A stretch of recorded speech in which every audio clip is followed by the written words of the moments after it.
আয় আয় চাঁদ মামা টিপ দিয়ে যা।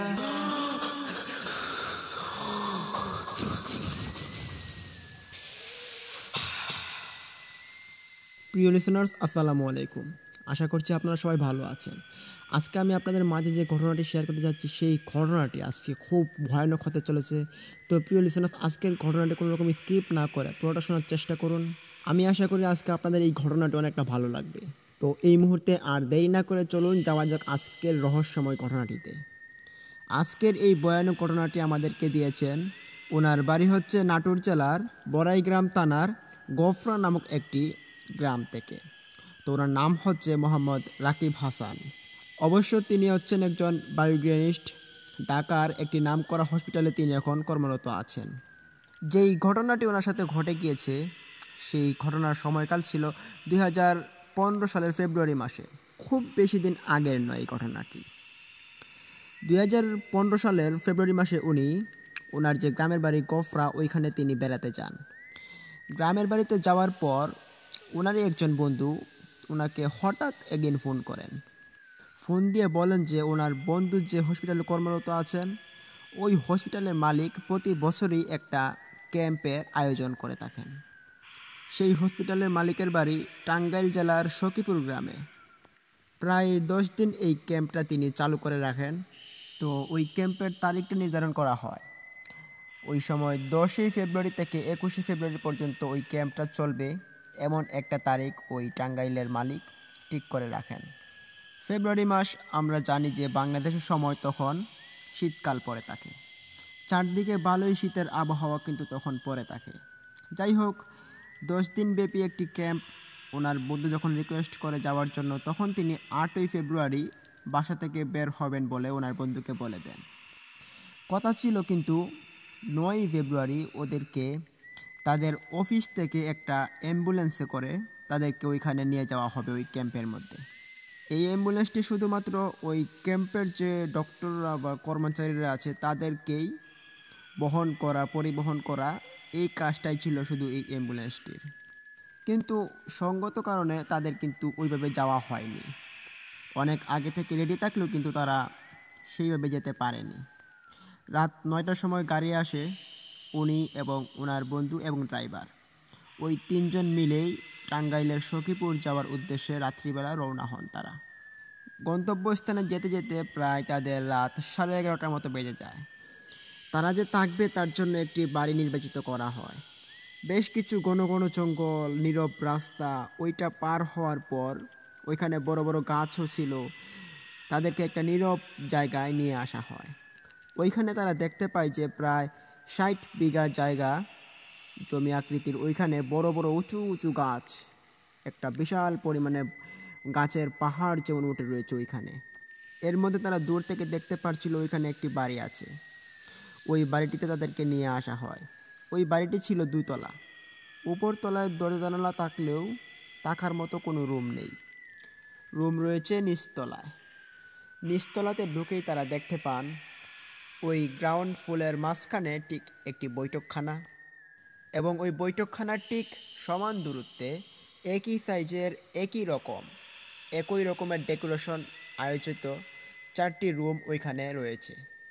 প্রত্যেকটি রুমের মধ্যেই একটি করে ব্যালকনি রয়েছে, এবং ওই ব্যালকনির পাশে একটি করে ওয়াশরুম রয়েছে। তবে ওয়াশরুমটা রুমের মধ্যে না, রুমের বাইরে ব্যালকনির পাশ দিয়ে ওয়াশরুমগুলো রয়েছে। প্রত্যেকটি রুমের মধ্যে একটি করে লাইট এবং ফ্যান রয়েছে। তখন সেখান থেকে এমনই একটি রুম তারা দুজনের জন্য বরাদ্দ করা হয়ে থাকে। দীর্ঘ পথ পাড়ি দিয়ে তারা দুজন খুবই ক্লান্ত ছিল। ওই বাড়ির কেয়ারটেকারের নাম হচ্ছে মিনহাজ ওইখানে সারাদিন দেখাশোনা করলেও সে রাত্রিবেলা ওই বাড়িতে থাকে না। সে তার ওয়াইফ এবং বাচ্চা কাচ্চা নিয়ে ওই পাশের বাড়ি, লাগা বাড়ি, ওই বাড়িটার মধ্যে সে ভাড়া হিসেবে ওইখানে থাকে। ওই বাড়ির আশেপাশে কোনো রকমের ঘর বাড়ি নেই, তবে আছে অনেক দূরে দূরে ঘরবাড়ি। খুব জোরে জোরে যদি চিৎকার করা যায় তাহলে হতে পারে যে আশপাশের যে দূর দূরান্তের মানুষগুলো রয়েছে তারা একটু হলেও শুনতে পারবে। কিন্তু একদম কাছ থেকে কেউ একজন ওই বাড়িতে যদি কোনো কিছু ঘটে যায় তাহলে কিন্তু কোনোভাবেই শুনতে পারবে না। রাতের খাওয়া দাওয়া শেষ করে ওনারা ক্লান্ত শরীর নিয়ে তারা শুয়ে পড়েন। ওই দিন শীত কিন্তু ভালোই পড়েছিল, আর রাত্রিবেলা ওইখানে শীতের প্রকোপটা আরও বেড়ে গিয়েছিল। তারা দুজন ক্লান্ত শরীর নিয়ে লেপ গায়ে করে মুড়ি দিয়ে শুয়ে পড়েন। রাত 2:30 কি 3টা হঠাৎ রাকিব হাসান ভাইয়ের প্রচণ্ড শীত অনুভূত হয়। তিনি চিন্তা করছেন যে কী ব্যাপার, হঠাৎ এত রাত্রিবেলা এত শীত কেন অনুভূতি হচ্ছে আমার। উনি তখন ওনার মাথার উপর থেকে ল্যাপটা হালকা সরিয়ে তিনি দেখতে পারেন যে একটি লাইট এবং একটি ফ্যান। লাইটটার আলো খুব বেশি গতিতে ছিল, অনেকটা আলো ছিল, এবং উপরে থাকা ফ্যানটা ফুল স্পিডে ফুল গতিতে সে চলছে। তিনি অবাক হন, তিনি ভাবলেন যে কী ব্যাপার, এত রাত্রিবেলা আবার এত শীতের মধ্যে এই লাইট এবং এই ফ্যানটা কে এত স্পিডে ছেড়ে দিল। তো তিনি উঠে বসেন এবং ওনার পাশে যে একটা বেড ছিল ওই বেডের মধ্যে ওনার বন্ধু শুয়েছিল, সেও কিন্তু উঠে পড়েন ওই বন্ধুর ঠান্ডার অনুভূতি হওয়ার কারণে। তিনি উঠে বললেন যে রাকিব, এই রাত্রিবেলায় ক্ষণক্ষণে শীতের মধ্যে এই যে ফ্যানটা এভাবে জ্বালালি আবার ফুল স্পিডে, এটা কি মশকরা করার সময়? তখন রাকিব উত্তরে বলল যে কি, আমি কি ফ্যান চালাইলাম? ফ্যান তো তুই ছাড়লি। তখন তার বন্ধু বলে, আমি কেন ফ্যান চালাবো? রাকিবও বলে, আমি কেন ফ্যান চালাবো? তখন তারা দুই বন্ধু মিলে তর্কাতর্কি শুরু করে দেয়। তর্কাতর্কি করতে করতে রাকিব এক পর্যায়ে দেখে যে লাইট খুব আলোতে চলছে এবং ফ্যানও খুব স্পিডে চলছে, কিন্তু বোর্ডে লাইটের সুইচ অফ, ফ্যানের সুইচও অফ।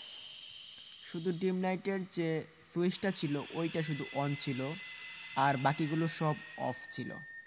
এটা দেখে তারা দুজন খুব অবাক হন, কারণ এই একই দৃশ্য রাকিব হাসানের বন্ধুও খেয়াল করেন। তারা ভাবেন যে কী ব্যাপার, লাইটের সুইচ অফ, ফ্যানের সুইচ অফ, তাহলে এই লাইট এবং ফ্যান এত স্পিডে, যেমন ওদের মধ্যে কোনো একটা পাওয়ার চলে এসেছে, এভাবে তারা ফ্যান চলছে, লাইট জ্বলে আছে, কারণ কি, এখানে রহস্যটা কি হচ্ছে? এমতো অবস্থায় ওই যে মিনহাজ ছিল, যে টেক কেয়ার ছিল বাড়ির, ওই মিনহাজকে তারা ফোন দেওয়ার চেষ্টা করে।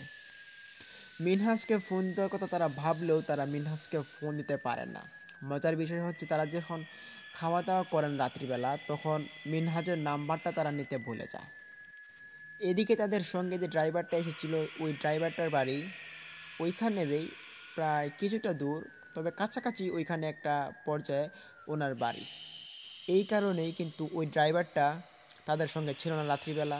ড্রাইভার তার নিজের বাড়িতে চলে গিয়েছিল। ওই রাতে তখন সাথে সাথে রাকিব হাসান ভাই ওই ড্রাইভারকে ফোন করেন এবং ফোন করে ওই মিনহাজ ভাইয়ের নাম্বারটা তিনি কালেক্ট করেন। তারপর ওই মিনহাজকে তারা ফোন দেন। যেহেতু মিনহাজ ওই বাড়ির পাশেই থাকতো, তো ফোন দেওয়ার পর ওই রকম ঘটনা বলার পর মিনহাজ কয়েক মিনিটের ভিতরে সে ওই বাড়িতে চলে আসে। মিনহাজ এসে ওই দরজার কড়া নাড়ে।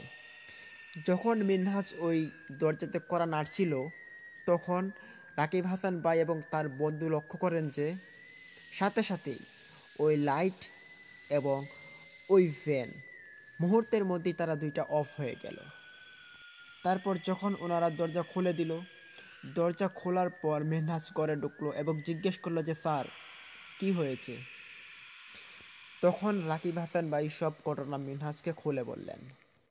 তখন মিনহাজ ভাই বললেন যে কই লাইট ফ্যান ঘুরছে, সবই তো এখন নিভে আছে, আপনারা কি দেখেছেন উল্টাপাল্টা কি জানি। এই কথা বলতে বলতে যখন রাকিব হাসান ভাই ওনার হাতে থাকা টর্চ লাইটটা অন করেন এবং অন করার পর যখনই মাথার উপর তিনি ধরেন, তখন অন্ধকার অবস্থায় সবাই দেখতে পান যে তখনও কিন্তু ওই ফ্যানটা ঘুরছিল খুব জোরে। তখন মিনহাজ ভাই একটু থতমত খেয়ে গেলেন। উনি বললেন, ও কিছু না, হতে পারে কোনো ইলেকট্রিসিটি লাইনে কোনো সমস্যা হয়েছে, তার জন্য এরকমটা হচ্ছে। আপনারা ঘুমান, আমি কালকে ইলেকট্রিশিয়ান এনে দেখব যে ওই লাইটের বা ফ্যানের কি হয়েছিল। মিনহাজ ভাইয়ের তখনকার ওই যে থতমত খাওয়া অবস্থা এবং ওনার যে হচকচানি যে একটা অবস্থা ছিল, ওইটা দেখে রাকিব হাসান ভাই এবং তার বন্ধু কিছুটা অবাক হন। কিন্তু এটা যে আসলেই একটা প্যারানর্মাল একটা বিষয় ছিল, এই বিষয়টা কিন্তু তারা একবারের জন্য মাথায় আনেনি। যাই হোক, দরজা বন্ধ করার পর তারা শুয়ে পড়েন। মিনহাস ভাইও তার বাড়িতে চলে যান। ওই রাতে তখন আর কোনো ঘটনা ঘটেনি। পরের দিন সকালে নাস্তা করার পর রাকিব হাসান ভাইয়ের যে বন্ধু, উনি বলেন যে দোস্ত, আমার বাড়ি তো কাছেই, আর তাছাড়া তো আজকে ক্যাম্পেইনের মধ্যে কোনো রকমের কাজও নেই বেশি, তো আমি চাচ্ছি যে এখন আমি একটু বাড়িতে যাব, বাড়িতে একটু কাজও আছে, এবং কালকে থেকে আমরা ফুল স্পিডে কাজ করব দুজন মিলে। আমি কালকে সকালবেলা আসবো অফিসে, তুই একাই থাক, তোর কি কোনো অসুবিধা হবে? তখন রাকিব হাসান ভাই এক চলকে বলল যে না, আমার কি অসুবিধা হবে, কোনো অসুবিধা হবে না, তুই যা, কোথায় যাবি। তো উনি চলে যান। ওদিকে ওই মিনহাস ভাই যে কেয়ারটেকার, সেও এসে রাকিব হাসান ভাইকে বলছে যে ভাই, আজকে আমার বাজারে যেতে হবে, অনেক কিছু কেনাকাটা রয়েছে, তো আজকে আমি আপনাদেরকে একটু সময় দিতে পারবো না, তবে আমার বউ আছে, সে আপনাদেরকে রান্না করে এসে দিয়ে যাবে। এর মধ্যে কোনো সমস্যা যদি হয় তাহলে বলবেন, আমি সন্ধ্যার পর আসব। এই বলে মিনহাস ভাইও ওনার কাছ থেকে চলে যান। রাকিব হাসান ভাই তখন ওই বাড়িটাতে একদম একা হয়ে যান, কেননা তিনি ওইখানে নতুন মানুষ, আশপাশে কাউকে চিনেন না, আশপাশে কোনো মানুষও নেই, এত বড় একটা বিশাল বাড়ির মধ্যে তিনি রয়েছেন। সারাটা দিন তিনি একাই কাটান। তবে সন্ধ্যার পর ওনার একাকিত্ব বোধটা অনেকটা বেড়ে যায়, যার কারণে ওনার সাথে থাকা ল্যাপটপটি নিয়ে ব্যালকনির এক কোনায় বসে পড়েন এবং ওইখানে একটি হিন্দি মুভি দেখতেছিলেন। ওদিকে ওই মিনহাস ভাইয়ের যে ওয়াইফ, তিনি কিচেনে রান্না করছিলেন গেস্টদের জন্য। তো ব্যালকনিতে বসে মুভি যখন দেখছিলেন, হঠাৎ রাকিব হাসান ভাই তার নিজ কানে শুনতে পারেন যে তার খুব কাছাকাছি, বা এটা বাইরে হবে সম্ভবত, যে শুকনো পাতার মর্মর শব্দ। তো আমরা জানি যে শীতকালে গাছের পাতাগুলো ঝরে পড়ে যায় এবং আর্দ্রতার অভাবে ওই পাতাগুলো গাছ থেকে একবারে ঝরে পড়ে যায় এবং শুকিয়ে যায়।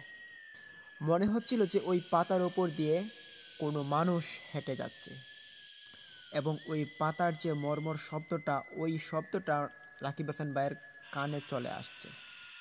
তো শুরুর দিকে তিনি ওই পাতার আওয়াজটাকে এতটা গুরুত্ব দেননি, আর ওই পাতার আওয়াজটা গভীরভাবে শুনতে পারার কারণ হচ্ছে ওনার কানে তখন হেডফোন ছিল না।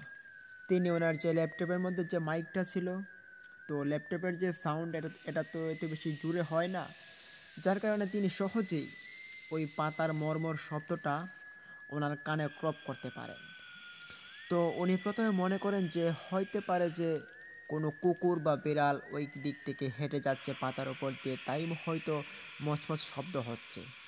কিন্তু উনি আরেকটু ভালো করে দেখার চেষ্টা করেন, ল্যাপটপের ওখান থেকে ওনার চোখটা ঘুরিয়ে নেন এবং বাইরের দিকে ওনার দৃষ্টিটা আকর্ষণ করেন।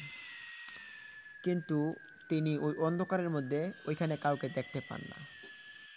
ব্যালকনির ওই সাইডটা প্রচুর পরিমাণে অন্ধকার ছিল, ওইখানে কোনো রকমের লাইটও লাগানো ছিল না।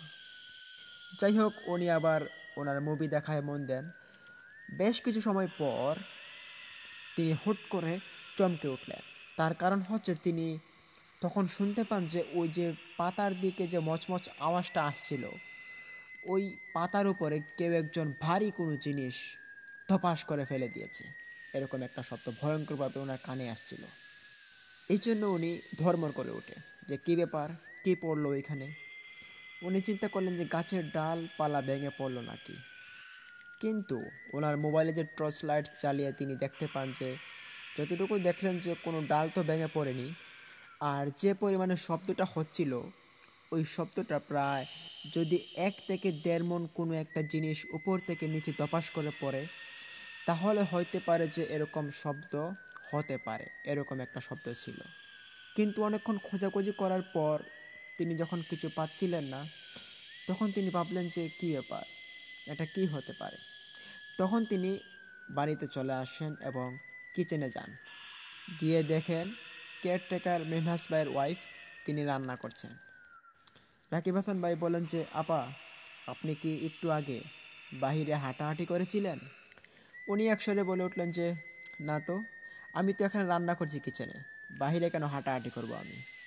তখন মিনহাজ ভাই আবারও উত্তরে বললেন যে একটু আগে যে বাহিরে ধপাস করে একটা শব্দ হয়েছিল, মিনহাজ ভাই কি বাড়িতে এসেছেন অথবা উনি কি কোনো জিনিসপত্র নিয়ে এসেছেন যেটা পড়ে যেতে পারে? তখন ওই আপা বলেন যে না তো, উনি তো এখনও আসেনি। তখন রাকিব হাসান ভাই একটু ক্লিয়ার হওয়ার জন্য তিনি মিনহাজ ভাইকে ফোন দেন। ফোন দিয়ে জিজ্ঞেস করেন যে উনি কোথা। মিনহাজ ভাই তখন উত্তরে বলেন যে উনি এখনও অনেকটা দূরে আছে, ওনার আসতে অনেকটা দেরি হবে, কারণ উনি তখন বাড়ি থেকে বেশ কিছুটা দূরের পথে ছিল। রাকিব হাসান ভাই চিন্তা করেন তাহলে এই শব্দটি কোত্থেকে এলো। উনি কিছু মিলাতে পারছিলেন না তার হিসাব। কিছু সময় পর মিনহাজ ভাই বাড়িতে আসেন। আসার পর ওনাকে সব কিছু খুলে বলা হলো।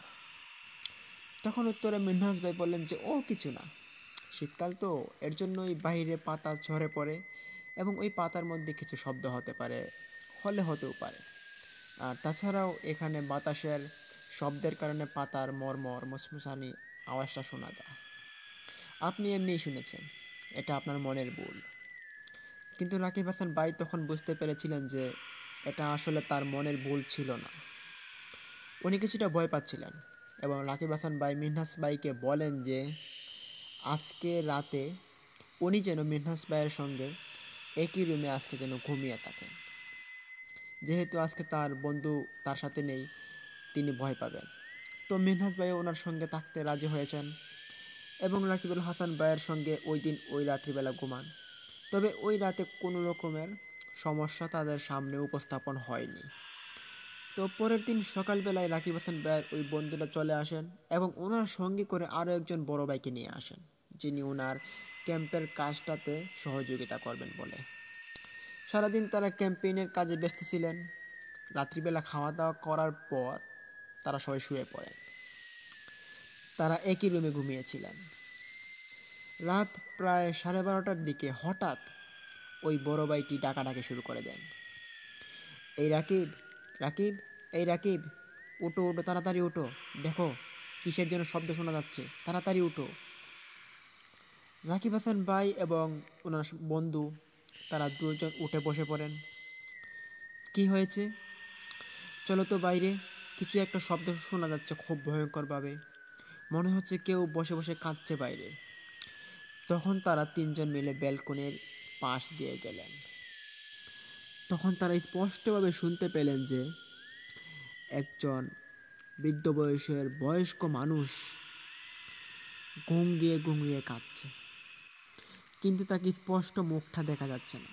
তবে তারা এমন কান্নার আওয়াজটা শুনতে পান যেটা মনে হচ্ছিল যে এটা প্রায় আমাদের অনেক কাছে চলে আসছে ওই আওয়াজটা।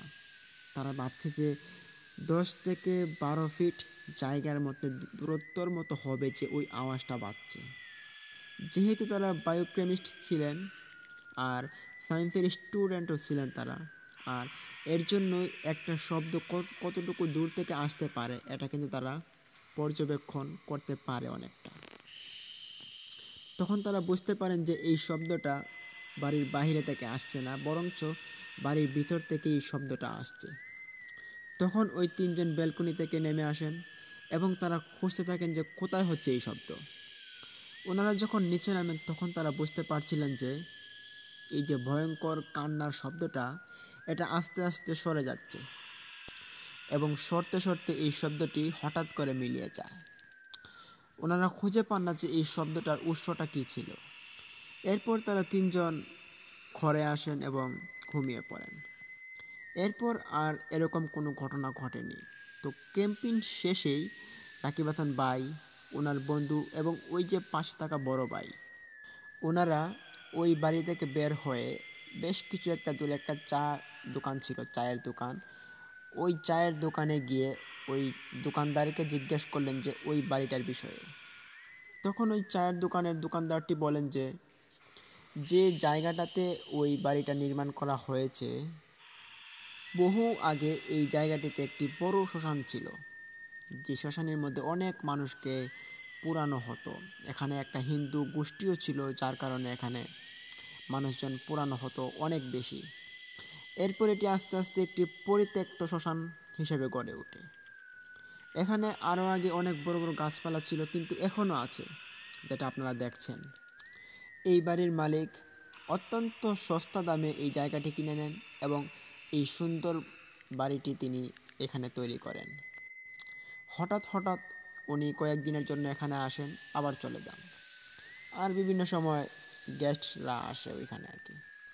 এটি ওই দোকানদার রাকিবুল হাসান ভাইকে বলেন, তবে ওই দোকানদার ওই যে প্যারানর্মাল বিষয়টা ছিল এটা তিনি বলতে চায় না, তিনি ওই বিষয়টা চেপে যান, ঠিক যেমনটি বাড়ির কেয়ারটেকার মেহনাজ ভাই চেপে গিয়েছিল। কিন্তু উভয় দুইজনের আচরণে তারা বুঝতে পারেন যে শুরু থেকে শেষ পর্যন্ত তাদের সঙ্গে যে ঘটনাগুলো ঘটে গিয়েছে, এই ঘটনাগুলোকে কিন্তু তারা এক্সট্রিম লেভেলে কোনো ভয় পাননি। তবে তারা এতটুকু বুঝতে পারেন যে এটা খুব ভয়ঙ্কর একটি প্যারানর্মাল ঘটনা ছিল। ওখান থেকে চলে আসার পরেও তারা ওই ঘটনাগুলোর কথা মনে পড়ে, তারা আজও তারা ভয়ে শিহরিত হন। এটি ছিল প্রিয় লিসেনার্স আমাদের আজকের প্রথম ঘটনা। দেরি না করে চলে যাচ্ছি আমরা আমাদের দ্বিতীয় ঘটনাটিতে। তবে এর আগে প্রথম ঘটনাটি কেমন লাগলো, যদি ভালো লেগে থাকে তাহলে ভিডিওতে লাইক দিন, কমেন্ট করুন, শেয়ার করে বন্ধুবান্ধবদের মাঝে ছড়িয়ে দিন এবং অবশ্যই আমাদের চ্যানেলটিকে সাবস্ক্রাইব করুন এবং পাশে থাকা বেল আইকনটি অন করুন। তো আমরা কোনো রকমের দেরি না করে চলে যাচ্ছি আমাদের দ্বিতীয় ঘটনাটিতে। প্রিয় লিসেনার্স, এই মুহূর্তে দ্বিতীয় যে স্টোরিটি আপনাদের মাঝে আমি উপস্থাপন করতে যাচ্ছি, সেই স্টোরিটি প্রথমটার থেকে আরও অনেক বেশি জোরালো এবং ভয়ানক হতে চলেছে। তো এই মুহূর্তের ঘটনাটি আপনাদের মাঝে যে শেয়ার করব, ওই ঘটনাটি আমাকে একজন শেয়ার করেছেন, ওনার নাম হচ্ছে হাফিজউদ্দিন ভাই। হাফিজউদ্দিন ভাই তিনি খুব দরিদ্র একজন মানুষ। তিনি কৃষিকাজ করে ওনার সংসার চালান, ওনার 3-4 জন ছেলে মেয়ে আছে। যাই হোক, হাফিজ মিয়ার যে পরিবারগত যে একটা দিক আছে, ওই দিকটা আপনারা অনেকে যদি জানেন তাহলে কিন্তু শিহরিত হবেন। এর জন্য হাফিজ ভাইয়ের যে পরিবারগত দিকটা আমি একটু বলে নিতে চাই। হাফিজ ভাইয়ের যে একটা ধারা ছিল, যেমন দাদা, দাদার বাবা এবং হাফিজ ভাইয়ের যে উপরের নিচের লেভেলের গোষ্ঠীগুলো ছিল, এদের মধ্যে শোনা যেত যে মানুষ ফাঁসি নেওয়ার জন্য অত্যন্ত উঠে পড়ে লাগতো। মানুষ মৃত্যুর জন্য তাদের যে গোষ্ঠীটা ছিল পাগল হয়ে যেত। এই যে শিহরিত একটি ঘটনা প্রিয় লিসেনার্স, এই ঘটনাটি একটা প্যারানর্মাল বিষয় যেটি ভাবতে বাধ্য করে মানুষকে। এমনই একটি ঘটনা আপনাদের মাঝে আমি এখন উপস্থাপন করতে যাচ্ছি। তো এই ঘটনাটি প্রথমটি আমি আপনাদের মাঝে শেয়ার করব হাফিজ ভাইকে দিয়ে। হাফিজ ভাই হচ্ছেন তিনি ওনার বয়স হবে প্রায় 65 থেকে 70 এরকমের ভিতরে হবে, প্রায় বৃদ্ধ। তবে বৃদ্ধ হয়ে গেলেও তিনি বৃদ্ধ না, তিনি এখনও ইয়ং বয়সের রয়েছেন, মানুষ যুবক মানুষের মতো। তিনি যে ধান খেতে কাজ করেন, ওই ধান খেতে কাজের যে চর্চাটা, এটা একটা ইয়ং বয়সের ছেলেও ওনার সঙ্গে কাজ করে পারবেন না। তো এর যথেষ্ট পরিমাণে কারণও রয়েছে। হাফিজ ভাইয়ের যে ঘটনাটি সেটা বলার আগে আমরা চলে যাব আজ থেকে হাফিজ ভাইয়ের যে দাদা ছিলেন ওনার ঘটনাটিতে। হাফিজ ভাইয়ের দাদা, ওনার অনেক ক্ষেত ছিল, যে ক্ষেতগুলো ভাগাভাগি হতে হতে হাফিজ ভাইয়ের এখন অনেক ক্ষেত, অনেক ফসল এবং অনেক জায়গা জমি রয়েছে। তখনকার সময়, অনেক আগের সময়, প্রায় আজ থেকে 100-150 বছর আগের ঘটনা এটি। হাফিজ ভাইয়ের দাদা তিনি খুব ভালোই চলছিল। তিনি মাঝে মাঝে ফাঁসি নেওয়ার জন্য বিগড়ে উঠতেন। তার কারণ হচ্ছে হাফিজ ভাইদের ওই পরিত্যক্ত ফসলের ক্ষেতটি, যে ক্ষেতটির রহস্যটা আপনারা মাঝখানে বুঝতে পারবেন। ওই যে ফসলের ক্ষেতটা রয়েছে, ওই ক্ষেত যদি কোনো মানুষ বা কোনো ব্যক্তিবর্গ ওই ক্ষেতটা ফসল ফলন করে থাকে, তাহলেই ভুগতে হতো ওই ব্যক্তিটাকে নানান ধরনের শিকার, নানান ধরনের অভিযোগ এবং তার ডিপ্রেশন, এরই মধ্যে তার যে বেঁচে থাকার স্বাদটা ওইটা মানে মিটে যেত, ওইটা উঠে যেত তার উপর থেকে। এমনই একটি ঘটনায় হাফিজ ভাইয়ের দাদা তিনি আক্রান্ত হন। ওই ক্ষেতটা যে ছিল, ওই ক্ষেতের মধ্যে আগে, অনেক আগে তখনকার সময় হিন্দুরা পূজা দিত। পূজা দিয়ে ওইখানে তারা ওই যে পূজার লাস্ট ডেতে যে তারা দেবীকে ফেলে দেয় পানিতে, বিশেষ একটা পুকুরে ফেলা হয়। ওই পুকুরটা ছিল ওই ক্ষেতের মধ্যে। তার পরিবর্তে হাফিজ ভাইয়ের দাদা ওই ক্ষেতটা কিনে নেন। তবে এই কেনার আগে এটা একটা পুকুর ছিল, যে পুকুরটা বেশ গর্ত ছিল। এই পুকুরের মধ্যে এরকম অনাকাঙ্ক্ষিত কাজকর্ম করা হয়ে থাকতো। এরই জন্য এই পুকুরটা হয়ে ওঠে একটি বিষাক্ত পুকুর। এই বিষাক্ত পুকুর হওয়ার কারণে ওই পুকুরের মালিক তিনি ভাবলেন যে পুকুরটাকে বিক্রি করে দিলেন। তখন ওই সময়কালে কিন্তু ওই পুকুরটাকে কেউ কিনতে চায় না। খুব সস্তা দরে তিনি পুকুরটা বেচে দিবেন বলেছিলেন সবাইকে। পুরো গ্রামে তিনি ডুল পিটান এবং বলেন যে ওনার এই পুকুরটাকে তিনি বিক্রি করে দিবেন। তখন গ্রামের অনেক মানুষ এটা জানতে পারে, তবে জানতে পারলেও কারো কোনো কিছু করার আশা ছিল না।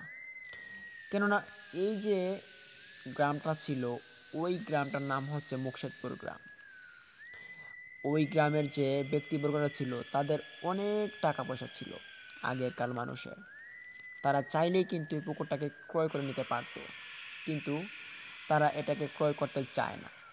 তার কারণ হচ্ছে এই যে পুকুরটা, ওইটাকে তারপর মাটি ভরানো হয়েছিল। মাটি ভরানোর পর ওইখানে নাকি আরও 2-3 জন মানুষ মারা গিয়েছিল রাত্রিবেলা হেঁটে যাওয়ার সময়। এই ঘটনারই পরিপ্রেক্ষিতে মানুষ ওই যে জায়গাটা ছিল ওইটাকে মানুষ একটা অভিশপ্ত পুকুর হিসেবে বাছাই করেন, যেটা এখনও একটা অভিশপ্ত ক্ষেত হিসেবে রয়েছে। তো ওই ক্ষেত যখন ফসল ফলানো হতো, খুব ভালো ফলন হতো ওই ক্ষেতের মধ্যে আগেরকার সময়। তখন মানুষজন অবাক হতেন এবং হাফিজ ভাইয়ের দাদাও ওই কাজে লিপ্ত হন। তিনি অনেক অবাক হন যে ওই ক্ষেতের মধ্যে এত পরিমাণে ধান হয়, এত পরিমাণে ফসল হয়। এই ক্ষেতটা যদি এত কম দরে যদি কিনে নিতে পারি তাহলে বেশ পরিমাণে লাভ হবে। এইভাবে হাফিজ ভাইয়ের দাদা যা করলেন, তিনি ওই ক্ষেতটাকে কিছু পয়সার বিনিময়ে তিনি ক্রয় করে নিলেন এবং ওই ক্ষেতের মধ্যে প্রথমবারের মতো তিনি ধান ক্ষেত চাষ করলেন। তবে তিনি এর আগে এটাও লক্ষ্য করতে পেরেছেন যে এই ক্ষেতের যে মালিক ছিল, সেই মালিক বাড়িতে থাকতেন না, তিনি থাকতেন অন্য একটি জেলায়। যার কারণে ওনার যে ছোটো ভাই ছিল সে ওই ক্ষেতটা দায়িত্ব পালন করতো। তবে ওই ছোটো ভাইটা মাঝে মধ্যে ওই যে বললাম না, প্যারানর্মাল যে বিষয়টা তার সাথে ঘটতো সেটা করতো। তবে মানুষ এটাকে এত বেশি পাত্তা দিত না। মানুষ ভাবতো যে হতে পারে এটা হয়তো তার কোনো জিন বা কিছু প্রেত বর করেছে। তবে আসলে কি তাই? জিন বা প্রেত বর করার কারণেই কি এই ছেলেটা এভাবে মৃত্যুর মতো একটি পথকে বেছে নেয়? কিন্তু যখনকার মানুষের যখনকার বুঝ, এটাই আর কি। হাফিজ ভাইয়ের দাদাও ওই ক্ষেতটা কিনেন। প্রথমবারের মতো যখন ওই ক্ষেতে জ্বালা লাগান তিনি একটা স্বপ্ন দেখেন। ওই স্বপ্নটা ছিল খুব ভয়ানক হাফিজ ভাইয়ের দাদার জীবনের। তিনি স্বপ্নে দেখেন যে ওনাকে কেউ এসে বলছে যে তুমি আমার ক্ষেতটা ছেড়ে দাও, আর এই ক্ষেতের মধ্যে কোনো দিন কোনো ফসল উৎপাদন করতে পারবে না। এই ক্ষেতটাকে যদি ফসল উৎপাদন করো তুমি, তাহলে তোমার খবর আছে বলে দিলাম। এই বলে হাসতে হাসতে চলে গেল অবয়বটি, যে অবয়বটি হাফিজ ভাইয়ের দাদার স্বপ্নের মধ্যে সামনে এসেছিল। তখন হাফিজ ভাইয়ের দাদা পুরো গ্রামবাসীকে জানিয়ে দেন যে উনি একটা স্বপ্ন দেখেছেন এরকম এরকম, এখন তিনি ওই ক্ষেতটাকে আবার বিক্রয় করে দিতে চান। তবে না, ওই ক্ষেতটার এরকম ঘটনাবলী শোনার পর মানুষ ওই ক্ষেতটাকে আর কিনতে চায় না। এইভাবে হাফিজ ভাইয়ের দাদা একটা ফসল যখন হয়ে পড়ে ভুলে ভুলে, তিনি ওই ফসলটাকে কেটে বাড়িতে নিয়ে আসেন এবং ওই ফসলটাকে বাড়িতে নিয়ে আসার পর ওনার সাথে ঘটে আরও একটি বিরল কাহিনী। হাফিজ ভাইয়ের দাদা তখন ওই ক্ষেতের যে ধানগুলো ছিল ওই ধানগুলো ভালো করে নিচ্ছিলেন, বাড়িতে আনছিলেন। ধানগুলোকে তখনকার সময় যথারীতিভাবে চাল বানান এবং ওই চালটা খাওয়ার পর যে ওনার পরিবারে একটি কাল নেমে আসবে সেটিকে তিনি কখনো কল্পনা করেছিলেন? ওনারা খেতে লাগলেন ওই ক্ষেতের ধানগুলো। আস্তে আস্তে খেতে খেতে যখন এক পর্যায়ে ওই চালগুলো শেষ হয়ে যাবে প্রায়, তখন ওই দিন হাফিজ ভাইয়ের দাদি দেখেন যে একটি স্বপ্ন, যে স্বপ্নটা পুরো গ্রামকে ওই দিনের মতো জানিয়ে দেন আবারও। তিনি স্বপ্নে দেখেন যে ওনাকে কোনো এক অশরীরী এসে বলছে যে এই ক্ষেতের ধানগুলো ফলিয়ে তোমরা খাওয়াটা একদম ঠিক হয়নি, একা একা কেন খেয়েছো? আমাদের জন্য কিছু ভোগ দিতে পারোনি তোমরা? তোমাদের খুব বড় ক্ষতি হবে, তোমরা আমাদের সঙ্গে খুব খারাপ কাজ করেছো। এই কথাটি শোনার পর তাদের পরিবারে নেমে আসে আরও একটি আতঙ্ক, যে আতঙ্কটির প্রভাবটা তারা ভাবছিলেন যেরকমটা হতে পারে ঠিক তেরকমটাই হয়ে পড়ে। হাফিজ ভাইয়ের দাদা গাছে গোছে ফাঁস নেওয়ার জন্য তিনি মেতে ওঠেন। তিনি যে গাছ দেখতেন সেই গাছের মধ্যে তিনি ফাঁসি নেওয়ার জন্য চেষ্টা করতেন। এমনকি শুধু ওনার দাদাই নয়, ওনার যে ছেলে ছিল হাফিজ ভাইয়ের যে বাবা, উনিও কিন্তু একই পরিমাণে প্যারানর্মাল একটা বিষয়ে ওনারা দুজন আক্রান্ত হয়ে পড়েন। দুজনের যে বেঁচে থাকার যে একটা মজার স্বাদ, ওই স্বাদটুকু ওরা হারিয়ে ফেলেছিল। এভাবে চলে অনেক দিন। তখন হাফিজ ভাইয়ের বাবা, ওনার সাথে যে ঘটনাটি ঘটে, ওই হাফিজ ভাইয়ের দাদা যখন মারা যায় এর পরবর্তীতে হাফিজ ভাইয়ের বাবা ওই ক্ষেতটা চাষ করেন। তখন হাফিজ ভাইয়ের দাদা না করেছেন যে ওই ক্ষেতের মধ্যে কোনোদিন চাষ না করার জন্য। এর পরিবর্তেই হাফিজ ভাইয়ের বাবা ওই ক্ষেতের মধ্যে চাষ করেন। এটা প্রায় আজ থেকে অনেক বছর আগের, 50-60 বছর আগের কাহিনীটা। তখন হাফিজ ভাইয়ের বাবার সঙ্গেও সেম কাহিনী ঘটে। যে ঘটনাটি হাফিজ ভাইয়ের বাবা যখন ওই ক্ষেতটাকে হাল চাষ করেন গরু দিয়ে, হাল চাষ করার পর যখন তিনি বাড়িতে আসেন তখন উনি দেখতে পান যে ওনার পা থেকে রক্ত ঝরছে। তবে কিভাবে, কারা ওই পায়ের মধ্যে আঘাত করেছে সেটা তিনি বলতে পারেন না। আশপাশে অনেক মানুষজন জড়ো হয়। এত একটা বড় রকমের কাটা দাগ দেখার পর সবার মাথা নষ্ট হয়। সবাই ভাবছিলেন যে পায়ের যে রগগুলো ছিল রগগুলো হয়তো কেটে গিয়েছে, এখন কি করা যায়? ভালো কোনো হাসপাতালও তখন ছিল না। নর্মাল একটা হাসপাতালে নিয়ে যাওয়া হয়, এরই মধ্যে হালকা চিকিৎসার মধ্যে তিনি সুস্থ হয়ে ওঠেন। তবে তখন উনি যে সুস্থ হয়ে ওঠেন এটা শেষ কিন্তু এখানেই হয়নি। ওই যে প্যারানর্মাল বিষয়টা ছিল এটা কিন্তু আরও ঘাবড়ে ওঠে। তিনি যখন হাল চাষ করেন, হাল চাষ করার পর কামলা দিয়ে ওই ক্ষেতে ধান রোপণ করায়, তখন ওই কামলাদের মধ্যে একজন মানুষ মারা যায় ওই ক্ষেত রোপণ করার সময়। সেটাও সচরাচর পুরো এলাকাকে ছুঁয়ে দেয় যে ওই ক্ষেতের মধ্যে ধান ক্ষেত লাগানোর জন্যই ওর মৃত্যু হয়েছিল। যাই হোক, ওই ছেলেটার মৃত্যু হয়, ইয়ং বয়সের একটি ছেলে, সে বিয়ে করেনি, তার মৃত্যু হয়ে পড়ে হঠাৎ।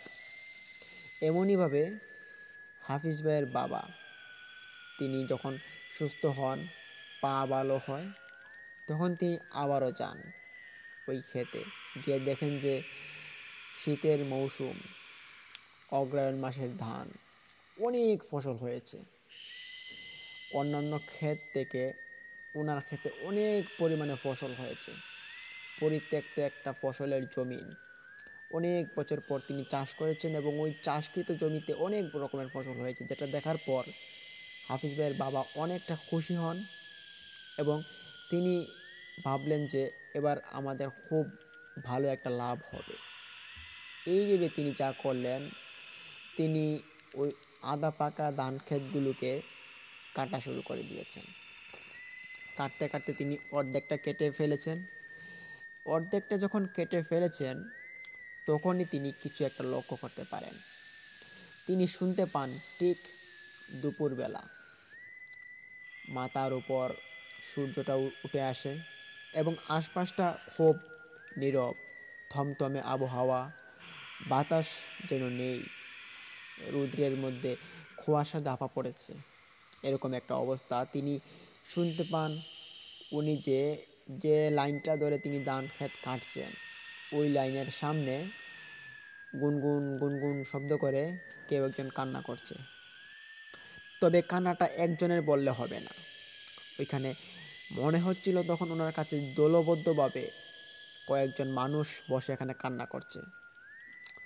তাদের কান্না শোনার পর উনি অবাক হন এবং ভাবলেন যে কী ব্যাপার, এখানে কে কান্না করে।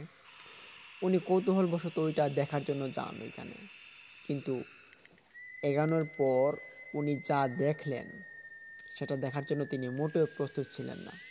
ওইখানে গিয়ে দেখতে পান যে ওইখানে কিছু কঙ্কাল, মানুষের মাথার কঙ্কাল প্রায় 8-10টা হবে ওই ধান ক্ষেতের পালাটিতে পড়ে আছে। এমনকি ওই ক্ষেতটাকে আজ থেকে 3 মাস আগে রোপণ করা হয়েছে। এই ক্ষেতের ভিতরেই আবার এই নতুন কঙ্কালগুলো কোথা থেকে আসলো, তাও আবার এগুলো মানুষের কঙ্কাল, ভাবা যায়। তিনি ওই কঙ্কালগুলো দেখে একছুটে বাড়িতে চলে আসেন। গ্রামবাসী অনেক মানুষকেই তিনি এই কথাটি বলেন। ওনার সঙ্গে মানুষজন খেতে যায়, গিয়ে দেখতে পারেন যে ওইখানে আসলেই কঙ্কাল রয়েছে। একটা কঙ্কাল একজন সাহসী লোক হাতে নিলেন, নিয়ে বললেন যে আমাদের যে গ্রামের কবিরাজ আছেন ওনার কাছে নিয়ে যাবো এই কঙ্কালটিকে নিয়ে।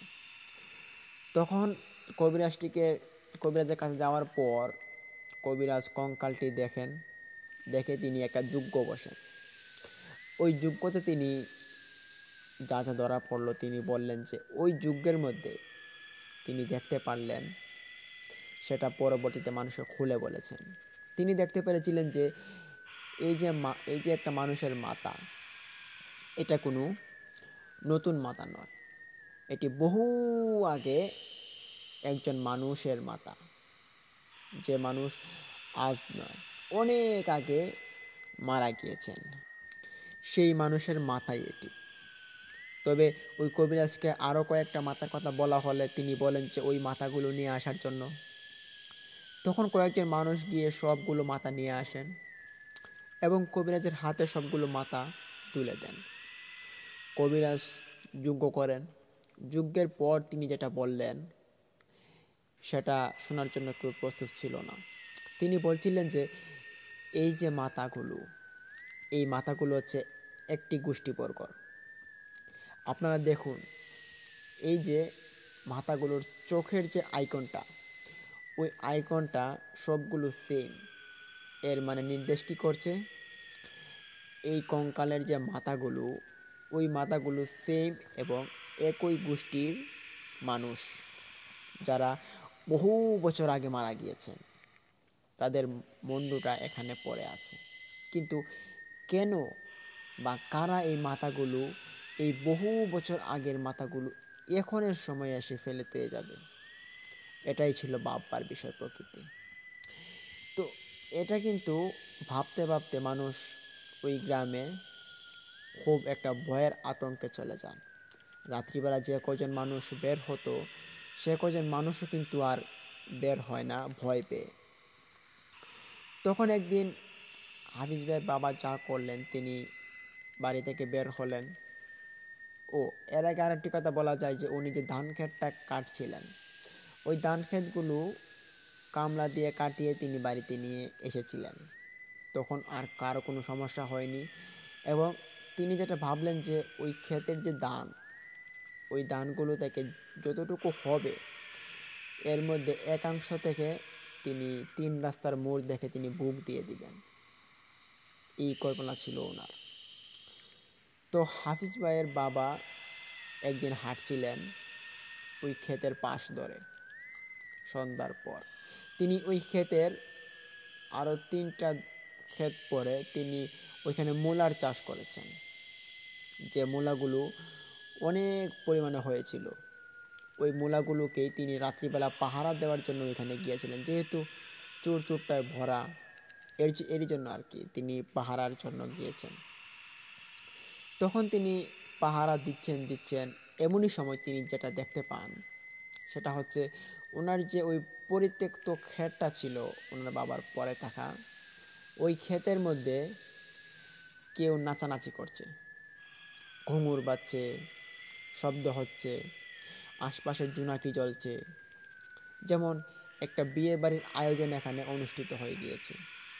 এটা ওনার নিজ চোখে দেখতে পারেন। দেখতে পেরে উনি ওনাকে নিজের চোখকে একটু বিশ্বাস করতে পারেন না। চোখকে একটু কেঁচোমেচো করার পরও যখন আবার তিনি তাকান, আবারও সেম ঘটনায় তিনি দেখতে পান। এবার আর কোনো ভুল নয়, এবার তিনি সঠিক দেখছেন। তিনি এগোবেন, তবে একা একা এগোতে ভয় লাগছে। পাশের বন্দের বাড়ি নামক একটি বাড়ি আছে, ওইখানে একটা গোত্রবর্গ বসবাস করে। ওই গোত্রবর্গের বসবাসকারী লোকজনের কাছ থেকে একজনকে তিনি ডাক দিলেন। ডাকার পর উনি যখন আসলেন, আসার পর দুইজন মিলে একই হারে ওই জিনিসটা লক্ষ্য করতে পারেন যে 2-4 জন মানুষ, তবে দুইজনই দেখাচ্ছিল। হঠাৎ করে দেখাচ্ছিল 4-5 জন, তবে বেশিরভাগ সময় 2জন দেখাচ্ছিল। আবছা কিছু মানুষ ওইখানে নাচানাচি করছে, যেটা খুব ভয়ঙ্কর দেখাচ্ছিল। এই দেখে ওনার সাথে যে লোকটাকে নিয়ে এসেছিল ডেকে, বন্দের বাড়ির যে লোকটা, তিনি দৌড় দিয়ে বাড়িতে চলে যান চিৎকার করতে করতে। এদিকে হাফিজ ভাইয়ের বাবা বেচারা তিনি দাঁড়িয়ে আছেন, এদের এই দৃশ্য কাহিনী দেখছেন। এবং ওই হাফিজ ভাই বাবাকে ওই দুষ্ট জিনগুলো, পিশাচগুলো দেখে ফেলে। এরই মধ্যে যেটা ঘটে সেটা হচ্ছে হাফিজ ভাই বাবাকে ওই পিশাচগুলো ডাক শুরু করে, এই এদিকে আয়, এদিকে আয়, পরিত্যক্ত ক্ষেত থেকে ফসল ফলানোর বহুল স্বাদ তোর স্বাদ আজকে মিটিয়ে দিব। এই বলে ওই পিশাচগুলো হাফিজ ভাই বাবার দিকে ক্রমাগত এগিয়ে আসছে। হাফিজ ভাইয়ের বাবা তখন ওই মূলা ক্ষেত থেকে তিনি একটা দৌড় দেন, এক দৌড়ে তিনি বাড়িতে চলে আসেন। এবং বাড়িতে চলে আসার পরই তিনি অনেকটা অসুস্থ হয়ে পড়েন, যে অসুস্থতায় তিনি মারা যান। তো প্রিয় লিসেনার্স, ওনার বাবা মারা যাওয়ার পরও কিন্তু ঘটনাটি শেষ হয়ে গেলে পারত, কিন্তু না, ঘটনা যে আরও অনেক কিছু ঘটার বাকি ছিল। ওনার বাবা মারা যাওয়ার পর ওনার হাতে, হাফিজ ভাইয়ের হাতে সব দায়িত্ব বলি পড়ে। তিনি আস্তে আস্তে করে সবগুলো ফসলেই তিনি উন্মাদ করেন, ফসল ফলান। তবে ওনারও কোনো এক সময় চোখ পড়ে ওই পরিত্যক্ত ফসলটা, মানে ফসলের একটা ক্ষেতের দিকে। তিনি ভাবলেন যে এটা হয়তো পারে যে আগেকার সময় ঘটে গিয়েছে এরকম এরকম ঘটনা, তবে এখন আর ঘটবে বলে আমার মনে হয় না। এই ভেবে হাফিজ ভাই তিনি ওই ক্ষেতটাকে হাল চাষ করেন। দীর্ঘ অনেক বছর পর, 50 বছর পর, ওনার বয়স তখন লাস্ট দিকে, কয়েক বছর আগের ঘটনা এটি। তিনি হাল চাষ করেন, তখন ডিজিটাল মেশিন বের হয়েছে নতুন নতুন, ওই মেশিন দিয়ে তিনি হাল চাষ করেন। হাল চাষ করার পর উনি যেটা দেখতে পারেন, এটা আমাদের গ্রামের অনেক মানুষই এটা পরিলক্ষিত করতে পারে যে হাল চাষের যে মেশিনটা ছিল, ওই মেশিনটা যখন ওই পরিত্যক্ত ফসলের ক্ষেতটা হাল চাষ করে অন্য ক্ষেতে গিয়ে পা রাখে, তখনই ওই মেশিন থেকে রক্ত বের হচ্ছে। মেশিনের আনাচে কানাচে, মেশিনের গিরায় গুড়ায় সবখানে রক্তে কানায় কানায় পরিভূত হয়ে গিয়েছে, যে রক্তগুলো ওই পাশের ক্ষেতে বেয়ে বেয়ে পড়ছে। তখন সবাই ভাবছেন যে কী ব্যাপার, এই পরিত্যক্ত ক্ষেতের পাশের ক্ষেতে কেন এরকম রক্ত বের হচ্ছে? রক্ত বের হলে তো পরিত্যক্ত ক্ষেতটির মধ্যে রক্ত বের হওয়ার কথা, কিন্তু এই পাশের ক্ষেতে কেন? তখন সবার মনে প্রশ্ন জাগে যে এটা কেন হচ্ছে। তখন ওই ট্রাক্টরটা যখন আর হাল চাষ করেনি, ট্রাক্টরের ড্রাইভারটা ভয় পেয়ে তিনি উপরে চলে আসেন। তখনই একটা জিনিস লক্ষ্য করতে পারেন সবাই, যে ওই পরিত্যক্ত ফসলটা, ওই পরিত্যক্ত ফসলের মধ্যে যে লাইনগুলো ছিল, হাল চাষ করার পর যে লাইনগুলো হয় আর কি, মোটামুটি ওই লাইনগুলোর মধ্যে দিয়ে রক্তের মতো লাল পানি বহির্ভূত হচ্ছে।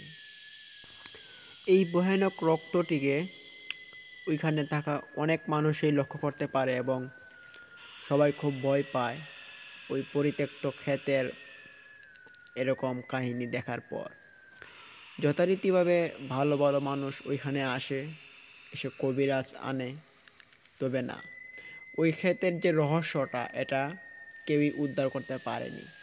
তবে সবার মতে একটি ধারণা দিয়েছিল যে এই ক্ষেতটির মধ্যে কোনো রকমের ফসল যদি না উৎপাদন করে তাহলেই হয়তো ভালো হবে। তখন হাফিজ ভাই ভাবলেন যে এই ক্ষেতের মধ্যে তিনি আর ফসল উৎপাদন করবেন না। এইভাবে তিনি ফসল উৎপাদন করা ছেড়ে দেন।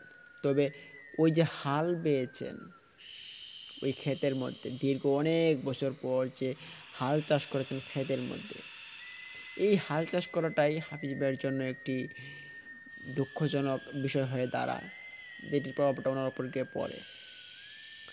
তখন একদিন সময় ছিল রাত্রিবেলা, যে সময়টাতে তিনি ফাঁসি নেওয়ার জন্য উত পেতেছিলেন।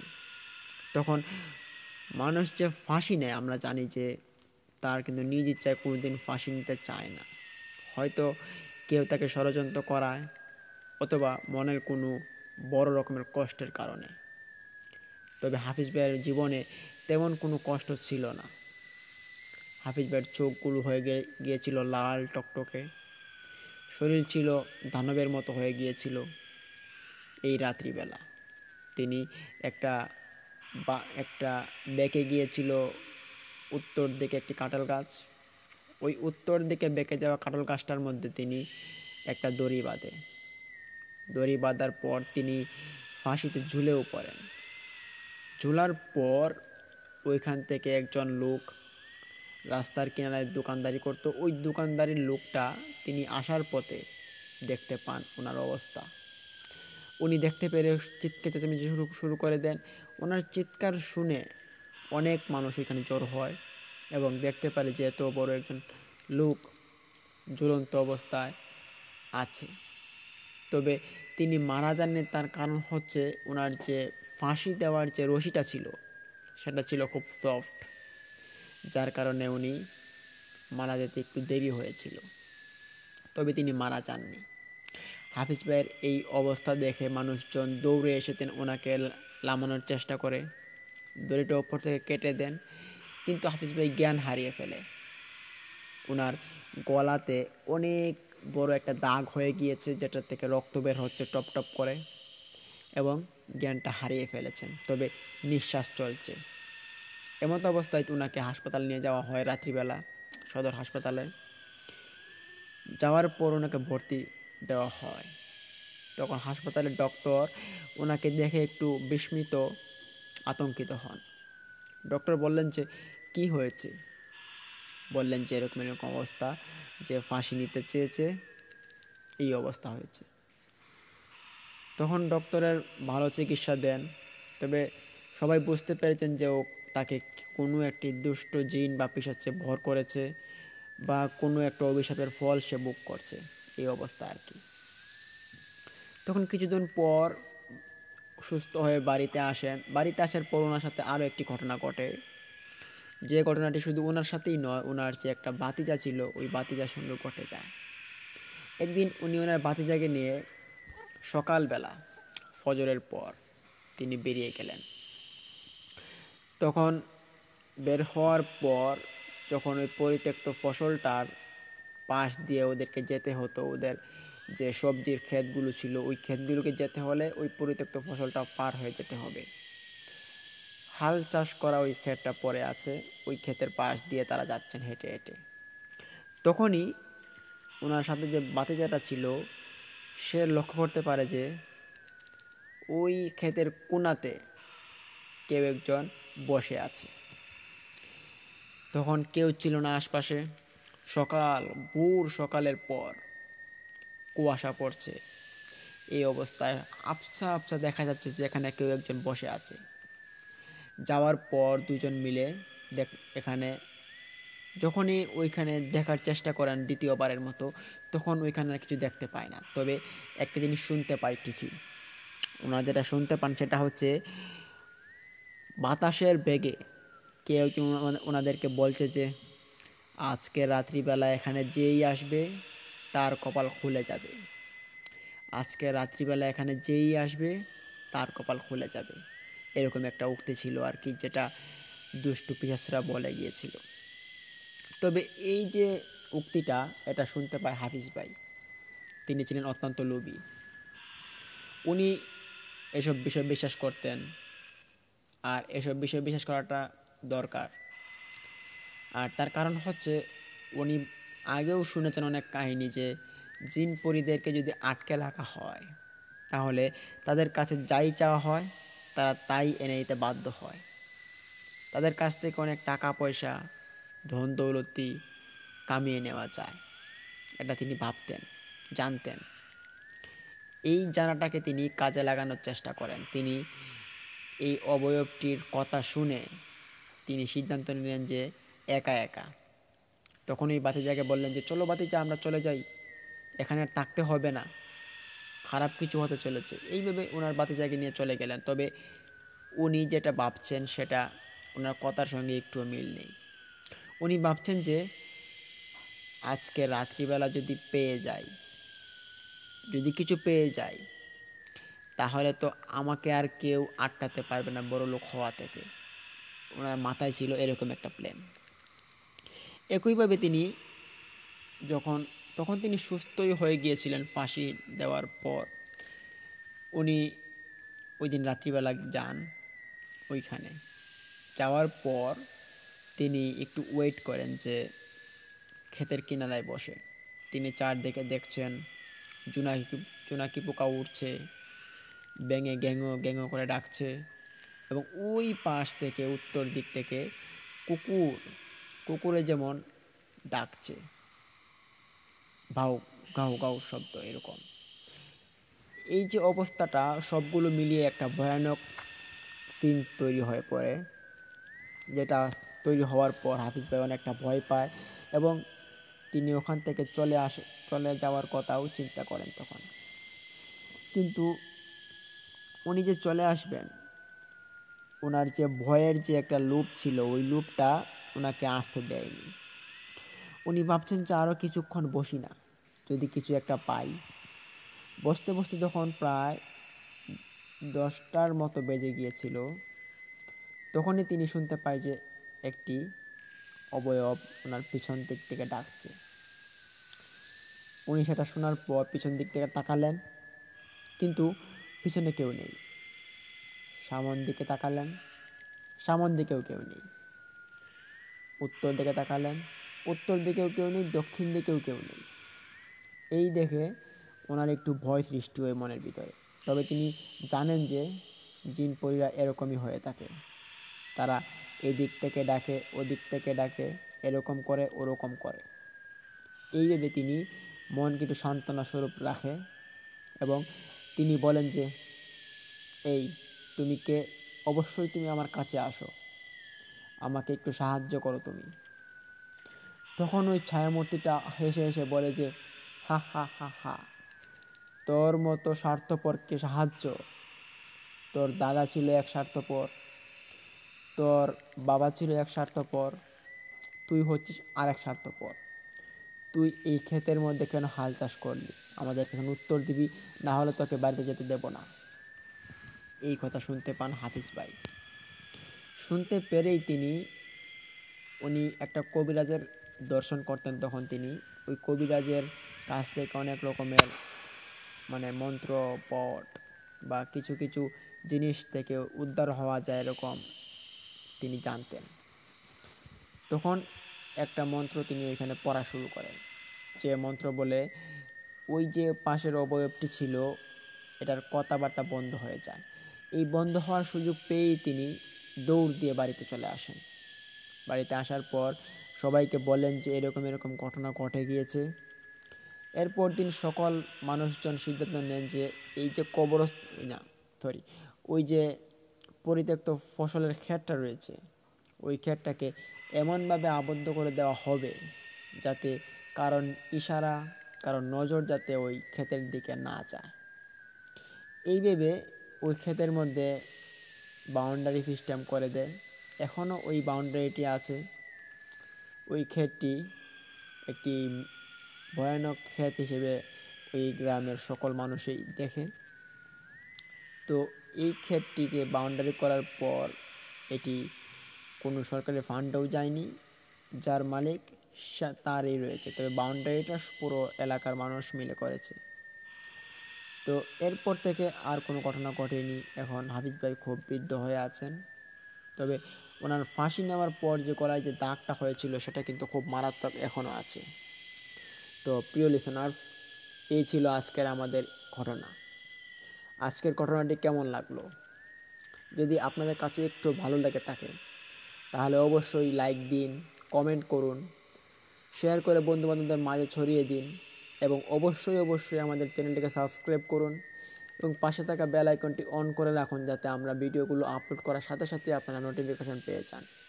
তো প্রিয় লিসেনার, এরই মধ্যে আরও একটি কথা আপনাদের মাঝে আমি বলতে চাইব যে আপনাদের সাথে, আপনাদের মাঝে বা আপনাদের কোনো আত্মীয়ের সঙ্গে যদি কোনো রকমের ঘটনা ঘটে গিয়ে থাকে তাহলে আপনারা চাইলে আপনাদের এই ঘটনাগুলো লিখে বা ভয়েস রেকর্ডিং করে আপনারা আমাদের ইমেল অ্যাড্রেসে পাঠিয়ে দিতে পারেন।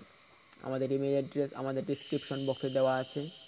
আপনারা চাইলে আপনাদের এই ঘটনাগুলো সুন্দর করে বলে আমাদেরকে দিতে পারেন এবং আমরা যদি যুক্তিপূর্ণ মনে করি ঘটনাগুলো তাহলে আমরা আমাদের শ্রোতাদের কাছে অবশ্যই ঘটনাটি শেয়ার করার চেষ্টা করব। তো প্রিয় লিসেনার্স, আজকে আপনাদের মাঝে যে ঘটনাটি শেয়ার করেছি সেই ঘটনাটি অবশ্যই ভালো লেগেছে এবং কালকে আরও একটি নতুন এপিসোড আপনাদের মাঝে আমরা আনতে চলেছি। সেই এপিসোডটি বেশ ভয়ানক হতে চলেছে এবং এই এপিসোডটি আমি মনে করি যে অনেকটা ভালো লাগবে আপনাদের কাছে। এবং আরও একটি কথা বলবো যে আজকের যে ঘটনাগুলো দুইটা, এই ঘটনাগুলো থেকে আমাদের এখানে কিছু একটা লক্ষণীয় হয়েছে, যে বিষয়টা আপনাদের মাঝে আমি শেষবারের মতো বলতে চাইবো বলেছিলাম এবং ওই কথাটা কিন্তু আমি শেষের জন্য রেখে দিয়েছিলাম। যে প্রথমটা আমরা বলেছিলাম যে পরিত্যক্ত ওই যে একটা বাড়ি, দোতলা বাড়ি, ওই বন্ধুর সঙ্গে ঘটে গিয়েছিল ঘটনাটি, সেটি আমাদেরকে ইমেইলের মাধ্যমে একজনে পাঠিয়েছিলেন। ওনাকে অসংখ্য ধন্যবাদ জানাই এত সুন্দর একটি ঘটনা আমাদের মাঝে উপস্থাপন করানোর জন্য। তো ওই যে ওনার যে থাকার যে দুইতলা ভবনটি, ওই ভবনটিতে যে ঘটনা ঘটে গিয়েছিল সেটা আংশিকভাবে মানুষ যেটা সন্দেহ করেছিল যে এই ঘটনাটি হতে পারে, তখন ওইখানে যে মানুষজন মারা যেত। তো আপনাদেরকে হয়তো বলেই দিয়েছিলাম আগে যে এটা একটা শ্মশান ঘাট ছিল। ওই শ্মশান ঘাটের মধ্যে যে যতগুলো মানুষ মারা গিয়েছিল এর চেয়ে বেশি মানুষ পোড়ানো হয়েছিল কিশোর বয়সী মানুষদেরকে। তখনকার সময় ছিল খুব ঘন একটা সময়, কালো সময়, যেখানে কিশোররা যদি কোনো ভুল করতো তাহলে তাদেরকে একবারে মেরে ফেলা হতো জানে এবং তাদেরকে এখানে পোড়ানো হতো। তো প্রিয় লিসেনার, এরই মধ্যে থেকে কোনো একটি ঘটনা হতে পারে যে কিশোর এবং মৃত্যু, যেটাকে মেরে ফেলা হয়। তো এরকম ঘটনার পরিপ্রেক্ষিতেই কিন্তু এই ঘটনাটি সূত্রপাত করতে পারে। লিসেনার, আপনাদের কি মনে হয় অবশ্যই কমেন্ট করুন এবং দ্বিতীয় ঘটনাটি কেমন ভয়ানক হয়েছে। এটি আসলে একটি ভয়ানক ঘটনা, দ্বিতীয় ঘটনাটি, তাই আমি মনে করি যে দ্বিতীয় ঘটনাটি আপনাদের অনেকটা ভালো লেগেছে। তো প্রিয় লিসেনার, দ্বিতীয় ঘটনা থেকে আমরা অনেকটা শিক্ষণীয় একটি জিনিস উপভোগ করতে পারি, সেটি হচ্ছে যে ওই যে ক্ষেতের মধ্যে যে একটা লোভনীয় বিষয়টা ছিল, আর এই যে পরিত্যক্ত নামক একটি শব্দ, ওই পরিত্যক্ত অনেক জায়গা রয়েছে আমাদের বাংলাদেশে, বিপুল পরিমাণে জায়গা জমি রয়েছে যেটা পরিত্যক্ত হিসেবে গণ্য। ওই জায়গাতে কেউ কোনো দিন হাত দেয় না, কোনো রকমের ফসল ফলায় না এবং কোনো রকমের যে কর্মকাণ্ড, তারপরে ঘরবাড়ি তৈরি, নির্মাণ, এগুলো কিন্তু কেউ করে না যদি এটা পরিত্যক্ত জায়গার আন্ডারে পড়ে। তো প্রিয় লিসেনার্স, এই মুহূর্তে আপনাদের মাঝে অনেক কিছু আলোচনা করেছি, যদি কোনো ভুল ত্রুটি হয়ে থাকে তাহলে মাফ করবেন। এই মুহূর্তে আমি আপনাদের মাঝ থেকে বিদায় নিচ্ছি, আমি ইমন। আপনারা আমার জন্য দোয়া করবেন এবং কালকে আর নতুন একটা স্পেশাল এপিসোড নিয়ে আপনাদের মাঝে হাজির হব। ততক্ষণ সবাই ভালো থাকুন, সুস্থ থাকুন। আসসালামু আলাইকুম।